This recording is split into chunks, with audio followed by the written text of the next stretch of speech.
আল্লাহ নবী সাল্লাল্লাহু আলাইহি ওয়াসাল্লামের বাণী থেকে অত্যন্ত গুরুত্বপূর্ণ একটি সতর্কতামূলক হাদিস আপনাদের সাথে আজকে আলোচনা করব। আল্লাহ নবী সাল্লাল্লাহু আলাইহি ওয়াসাল্লাম ফরমান, কোন আদম সন্তান কাল কিয়ামতের সেই কঠিন মুহূর্তে, কাল কিয়ামতের সেই বিভীষিকা মুহূর্তে যতক্ষণ না পর্যন্ত চারটি প্রশ্নের সম্মুখীন না হবে এবং সেই চারটি প্রশ্নের উত্তর না দিবে, ততক্ষণ পর্যন্ত সে তার পাকে এক বিন্দু পরিমাণ নড়াতে পারবে না।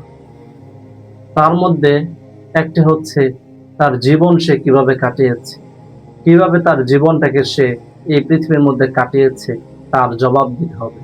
তার যৌবন কিভাবে কাটিয়েছে, তার ধন সম্পদ সে কিভাবে উপার্জন করেছে আর কোথায় খরচ করেছে, সেই হিসাব আল্লাহ তাআলার কাছে দিতে হবে। আর ৪ নাম্বার হচ্ছে যে তার স্বীয় এলেম সে কতটুকু শিক্ষা গ্রহণ করেছে আর তার শিক্ষা অনুযায়ী সে কতটুকু আমল করেছে এবং মানুষের কাছে তা পৌঁছে দিয়েছে। আল্লাহ নবী সাল্লাল্লাহু আলাইহি ওয়াসাল্লামের এই হাদিসটি আমাদেরকে সতর্ক বার্তা দেয়। সেজন্য আমাদের সকলের উচিত আমাদের সতর্কতা অবলম্বন করা, যে আমরা আমাদের জীবন কিভাবে কাটাচ্ছি, আমাদের যৌবন আমরা কিভাবে কাটাচ্ছি, আমরা সম্পদ কিভাবে উপার্জন করছি, কিভাবে খরচ করছি, আর এলেম অনুযায়ী আমরা কতটুকু আমল করছি আর মানুষের কাছে সেটা পৌঁছে দিচ্ছি। সে বিষয়ে সব সময় আমাদেরকে সতর্কতা অবলম্বন করা উচিত।